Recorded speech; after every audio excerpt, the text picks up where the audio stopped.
prosperity, and prosperity brought on division, and division brought on war. The guns, as you see in the Rumble King, they were guns, but they was used for defense. They was used for protection. And I can remember when there was a neighborhood full of 17, 19 dudes that were professional drug dealers. And we wanted to be considered drug dealers, not gangsters. But we knew that we had more opportunity and we had more power with equity. So the gun was something as a last resource. So what we were ostracized and picked out about was our flamboyancy. Now we have a gun problem. Back then we had money problems. We had jewelry, we had cars. We had the means of supplying our own. We were taking care of our own households. So that became a challenge to people that was living and working a normal, a 9-to-5 job, because now you have family members that are working at the plant, that are working in the hospital, and they're in a professional era, and we have more money than they do. So now we're utilizing their credit and their line, but it's out of capital.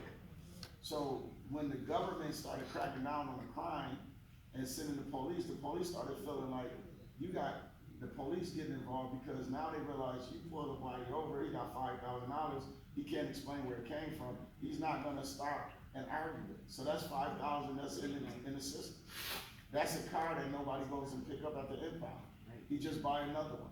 So when they started learning that this equity in the urban community on the east side, and they're raiding houses and shoeboxes of $50,000 is under the bed, and money is in the house where grandma stayed, it became an investment for all platforms, for government, for city, as well as for criminal. And that's one of the things that you put a kid in that mindset at the age of 17, 16, 15, as he began to develop, and he realizes it's the monkey and the banana chase. He can keep reaching in that box, but he's never gonna get that banana out because it's designed for him to fail. It's only a temporary satisfaction. But in the end, all those who have something to gain get elevated. And that monkey becomes a test. And in the end, the monkey is programmed to only do one thing, to not crime no more because he's too old, he's done too much time, or to die within the game that he was invested in. But everybody else become DEAs and officers and city officials because the drug pandemic and all the other pandemics, just like this gun pandemic. Somebody, what and who is gonna gain? You follow the money, you follow the source. And once you realize it's bigger than the person that's on the ground, it's high above. What you always need pawns in the chess game in order to make a match. And that's, I'm not the only one that noticed. Pastor Kenny Simmons has a lot of experience with this also, because we both share the same life conditions. And he asked questions, you asked a story, and I asked him some questions because he can elaborate even more than I can in different areas too. I think we have one more question for Pastor Hooper. I realize you guys had a lot of struggles when you say you're not a gang, you were a crew, New York boys. It seems like to me I still mix in with gangs. You had worked on the build around gangs and the things in the street. But so did the Panthers as entrepreneurs and things too. They fed children, they did good things as well, which you guys are also doing. But what do you guys answer to end this white supremacy that's going on? We just had a mass shooting. And our people are suffering.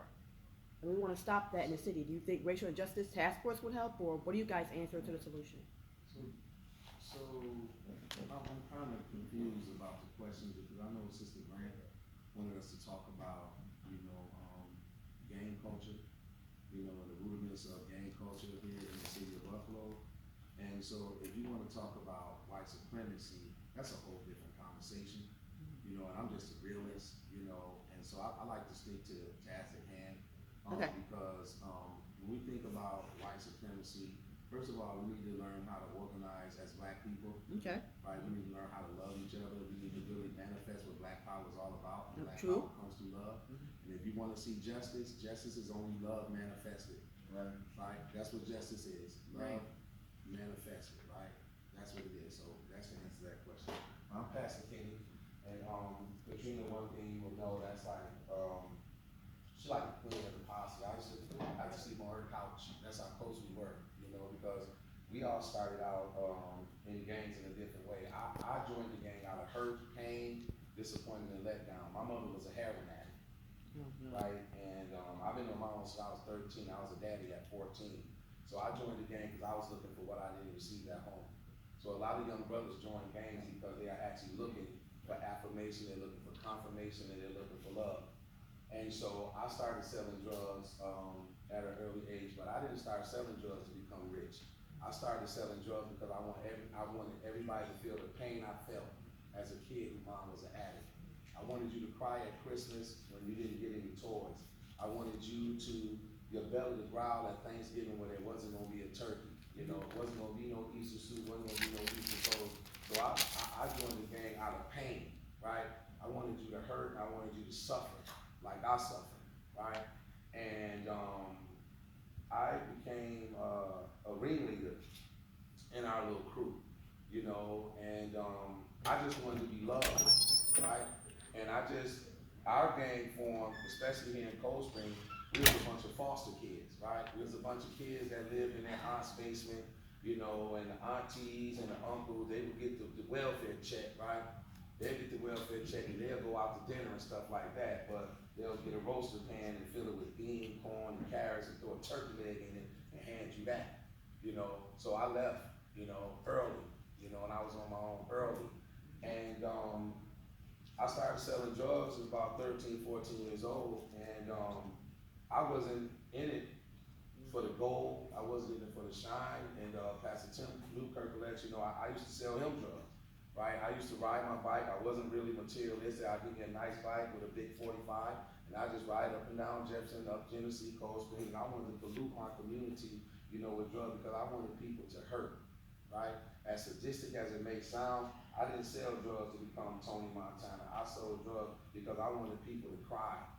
I wanted people to be upset.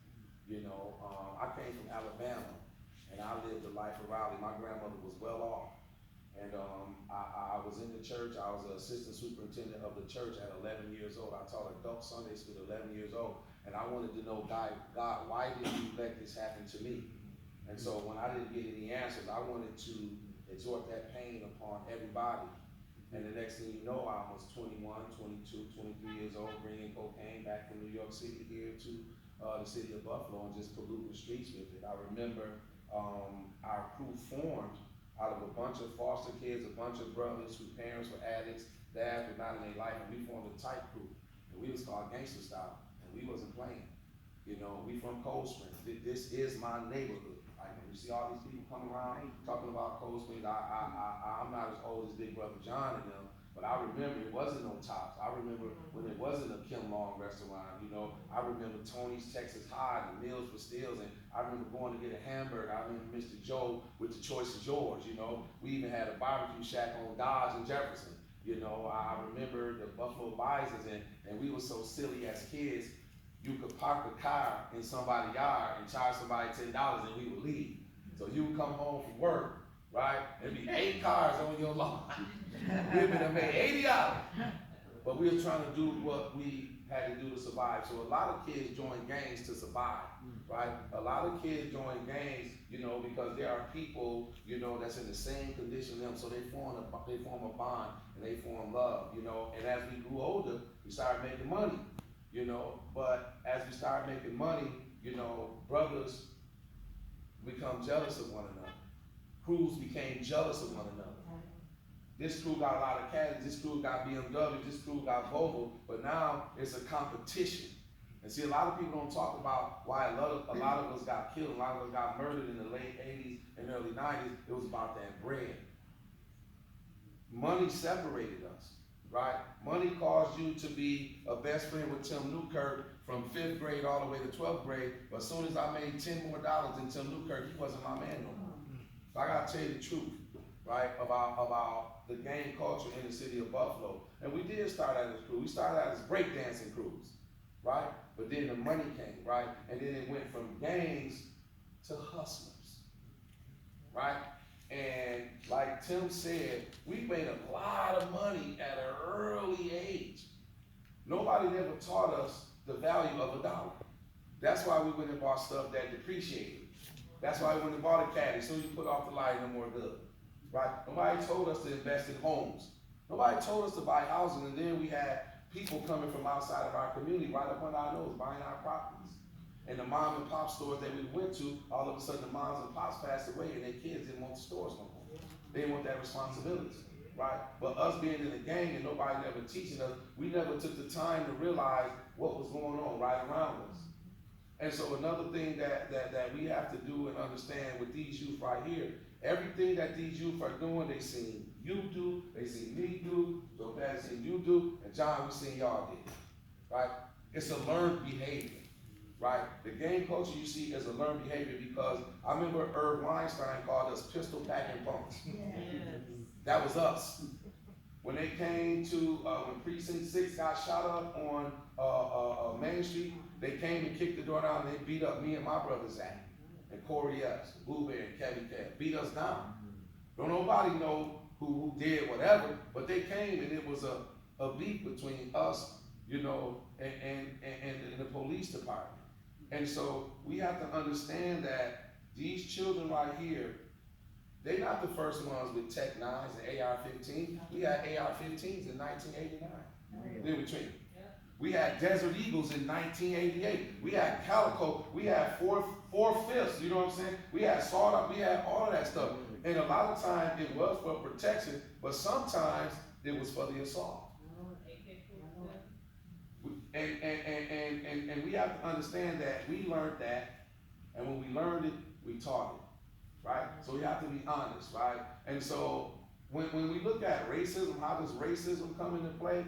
We just now started getting fundings for communities and stuff like that. When we used to go to our police athletic league programs back in the day, we didn't have pool sticks. We used to have to shoot pool with mop handles. Huh? We didn't have tips on the pool sticks. We didn't have basketballs, right? We would sometimes have to play basketball with a volleyball.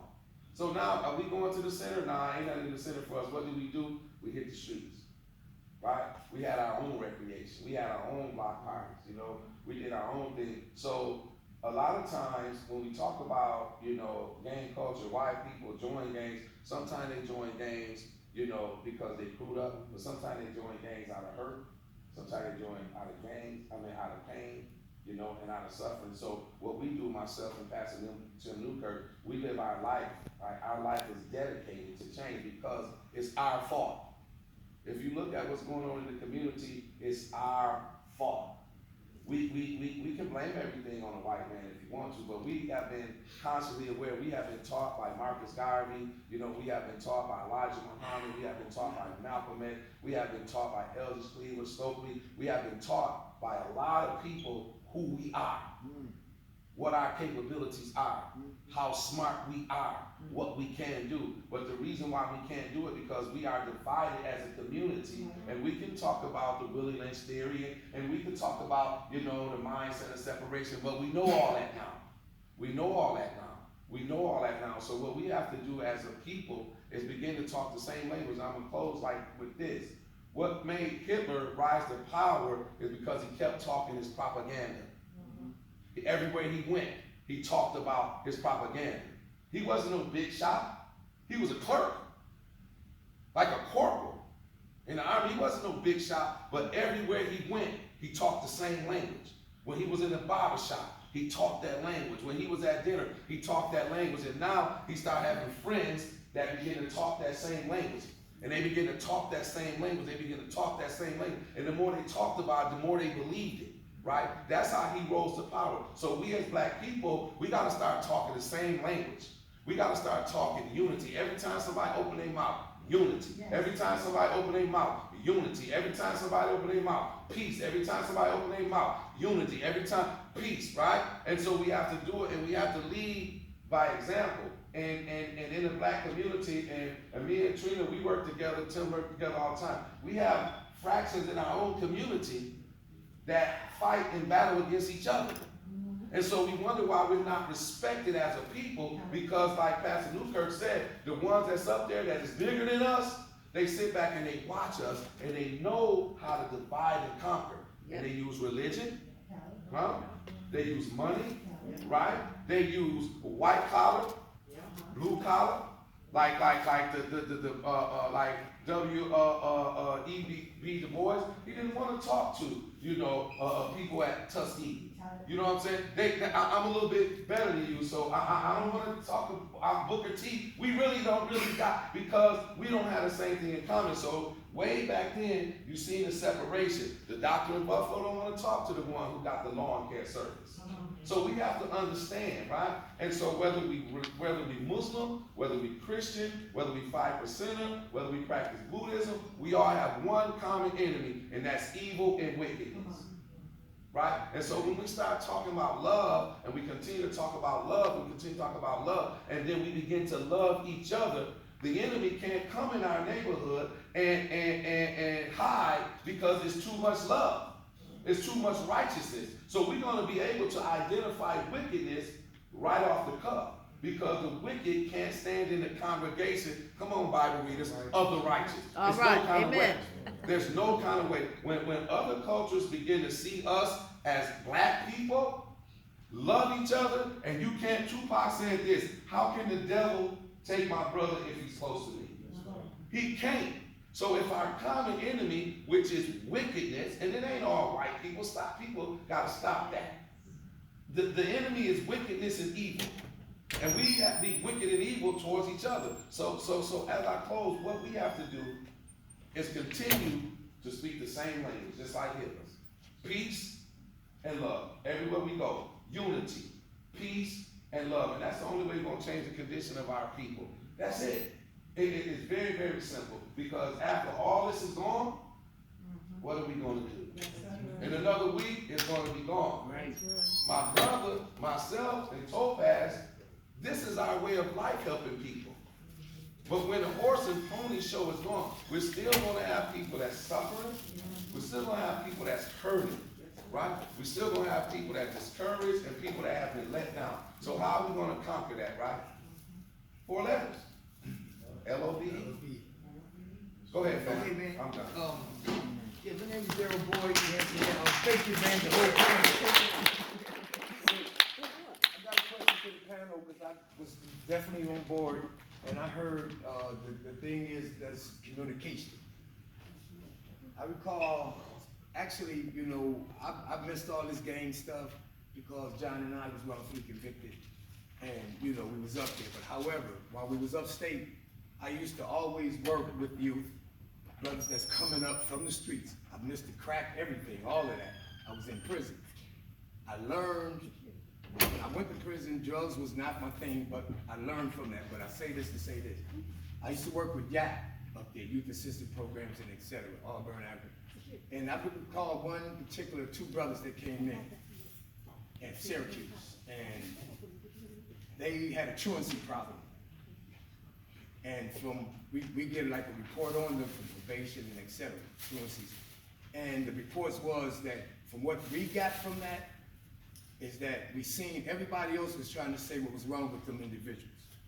Everybody was seeing that, oh, they hanging out with this older guy, they doing this, the 2 brothers. So what we do, when we was there, we used to break them up in groups, and I happened to get the 2 brothers. And I asked what was going on. Both of them say, man, their mom's on drugs, dad on drugs. They gotta wear the same clothes to school. They gotta get, one day they wear this boot, the other one they wear the pants and the coat. That's embarrassing, so they don't wanna go to school. But everybody thought they knew the issue.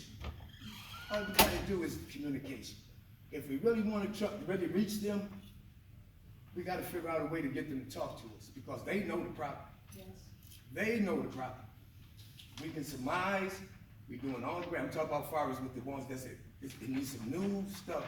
They know what's going on. If we can get them to really relate to us and talk, we might be able to assist us, and they can assist each other. Each one teach one. But the thing is communication, and we gotta figure out how to get them to talk to us, to trust us to the point of their own peers, because there is something that we can give them. If we can listen to them, communication is the key, because they know, we guessing. They know what's going on within. And like them 2 brothers, we got, when they did the clothes, we contacted communities, what happened? Got clothes, everything was good. But again, it was all about that communication. We lost that, we gotta get that back. We can move a lot forward. So keep what you said. Go ahead, guys. Let me say, let me add to that, what you just said. One of the dynamics of what we're dealing with this new form of crew, this new form of gang, this new form of kids evolving around each other. And I want you to look at it from a holistic approach. Rivalries is always gonna be, Cain killed Abel. It's always gonna be the division of two brothers, based on a gift, based on a sacrifice or offering. So when you put two kids in a room, you wanna learn how the mind works. One has more value than the other, then it becomes an opposite attraction. It means violence. It brings nature and emotions. Emotions are seen by kids. If kids slap something and the kid responds, then he either takes more part of that or he stops on his track. But when he gets the result of another person, then that makes him more powerful, because he's getting the results that he's looking for. Or he's getting treated for something that he did, now he's getting affection that he didn't think that he can get, but now he learned, if I act like this, if I do this, then people will respond to me and they will give me the attention that I'm missing.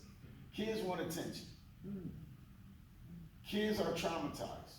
We work in the schools. We have kids come in, they sit down, the first thing we talk to them about, because we're trained, how are you doing? Give me an affirmation. 9 times out of 10 is a negative. So we ask them on a scale of 1 to 10, how you are, from 1 to 10, where you at? 90% of the kids that are in our community say something that is less than acceptable in our mind, because we're looking at them, you have everything going for yourself. You have technology, you have free education, you have ways to elevate your mind and elevate your position. So what happens in this paradigm with the new breed of teenagers and adolescents? I grew up with my mom and my dad. My dad worked at Ford. My mom went to nursing school. The community was a thriving community, but it was opportunities because things was put in the community, like what she said. You see the strip, you ride past, there was a certain street, 2 streets. You see 100 white people riding down there, jumping, and people running to the cars. It was a commodity. It was fast money. It was opportunity. I played basketball. I was an athlete. I grew up in Cold Spring. My grandmother lived on Winslow. I went to an all-black school. So I learned strategy. I learned strategizing. I talked to my uncles. They were in the war. They came home. They talked about the man. The man, who is the man? The man. The man is the man. He's the man, the white man. He's always gonna have his foot on your neck. So I grew up with the understanding of Marcus Garvey, Martin Luther King, Malcolm X, by any means necessary, all those different things. But to identify who the enemy was, I had no idea. So this new generation of kids, they have anxieties, they have issues, they have mental health problems that they're dealing with. They're not socially acceptable other than their own peers, because they say they have something like-minded in them. They're common with each other because they play the video games. They don't talk like we talked. You say go outside, they say no, I'd rather be in the closet. I'd rather stay in the room. They're not communicating when I was communicating with him. I'm not dancing. We're not dancing and rapping and playing sports together. We are using our mind, but our mind is devised on evil. We're playing evil games. We're listening to evil music. We're talking about depression music. I have a kid tell me write his lyrics, and I use a game with him. I say, play your song, I play my song. No, you don't want to hear my song, Pastor. I said, yes, I do. I really want to hear your song. It's about depression, suicide. Nobody understands it. So I said, well, write it on paper. They started writing it on paper, and it comes so natural. But when I say read it, they become shy because they don't have a communication in them. They don't talk. And they don't want to read out in public. So they want to be left alone. They want to be hidden from society. They don't want nobody bothering them because they feel like we don't understand. So what happens is they become direct assassins. Because all they know is evil. All they know is the things that's gloomy and gray and dark and black. So they're able to execute on somebody else because they want the world to feel their pain, like you just said. They want the world to know they get more reaction when there's a funeral. They get more reaction when there's a vigil. They get more reaction when there's a homicide. They slip through the cracks and crevices. Because they're not fighting about territory, they're not fighting about money, they're not fighting about drugs that I fought over. I fought over gang territory, over money, over prosperity. They don't have a value. So they don't value nothing. They don't see the value in all of that thing. But here's the catch. You take two kids that have the same issues, and you give them something to fight over. They will fight to the death. I don't have problems with kids telling me about drugs and money and cars and houses. They fight over dead homies because they live in the dead. They live in death. They will kill each other over a dead person who does not even know or care that they're even fighting about them. And if he could come back to life, he would say, it's not even worth it because where I'm at and what I'm being tormented by, I don't never want you to come here like Lazarus. But because they feel that they owe allegiance to the death, to the dark side of life, they feel that they're given the opportunity to die a martyr. If they die young, they die a martyr. If they die at an early age, it's a song or rap about them. It's a t-shirt, it's a teddy bear. Their memorials is more bigger than their accomplishments.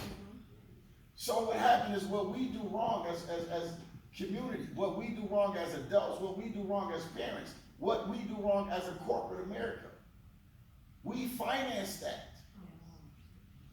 You got two entities. Right now, this brother in New York is at another gang war amongst community projects that are in the same community. And they're making this drill music that makes music publicize what they're doing. Jesus. They're being kinged and crowned and granted all these amenities for what they're talking about. Killing each other. So what do? We finance it. Because he's gonna kill him in their mind on their own level. But we enhance that level by giving them a budget. Put this on, that's a necklace. Wear this outfit, that's an outfit, that's designer. Put on these attires, drive this car. Now don't say that on the concrete street of the projects, I'm gonna take you to a mansion. Say the same thing, but I'm gonna add to you and bring it more out and expose it more out while I'm collecting all the footage and all the data. And everybody again is being what? Elevated, prosperity, because now you own by something else, but you are able to say the same thing. And if you die, you become famous, but I become rich because I own everything that you're fighting about. I just invested in your grief. I invested in your pain. I invested in your assault on your own brother, your own mankind. So what happens is we again, when the opportunity comes that we can stop and destroy that, kill that seed. What happens when he go to jail? He's more looked up to for what he done wrong than what he came in there doing right. He's more explained and spoken about. He have more lawyers trying to keep him from being locked up than to have him sent away enough to a place where it's a maximum security. There's too many minimums. There's too many soft jails. There's too many clubhouse jails where the person that done something wrong, that took somebody's life or did something that was so terrible, because in our law, it was either you go to jail or you go to juvenile. And no one wanted to go to jail because there was no information sent back. When Buffalonians was going to jail, they was going upstate. They was going out to the country. It was not all the information being reciprocated that, this is what's happening to us. It became a hidden agenda. Isolation, solitary confinement. This generation, they got 30 people that's telling you, you can Google the jail and all the amenities. And you can go into jail on your own. I'm going to turn in myself this day. I'm going to have these things set up. I'm going to put these in place. So when you go away to a minimum, it's like boy camp.